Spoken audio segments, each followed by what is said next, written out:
Special Forces. Now being loaded.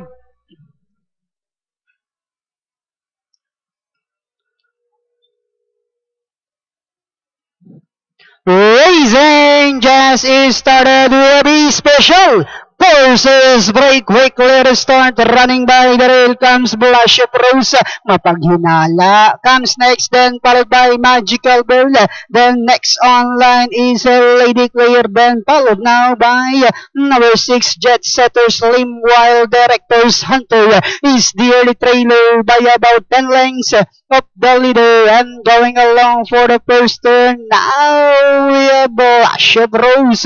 Now takes command by about 3 lengths. Mapaghinala. In second, then in third comes is Special Forces. Running by the rail comes Magical Bell. Then followed by Lady Claire alongside Jet Setter Slim while Director's Hunter is still in last. Back to the leader, we have Blush of Rose enjoying a link and a half leader. Magical Bell in second, mapaghinala is Special Forces. Jet Setter Slim comes next, then followed now by Lady Claire while Director's Hunter is still racing in last 400 meters of the race.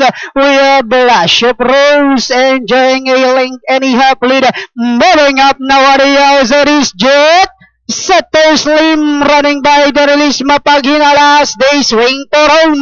The lead now belongs to Jet Setter Slim by about 2 lengths. Mapaghinala is on the outside last 100 meters. Jet Setter Slim mapaghinala moves up and finally it's mapaghinala. Jet Setter Slim, then comes Blush of Rose.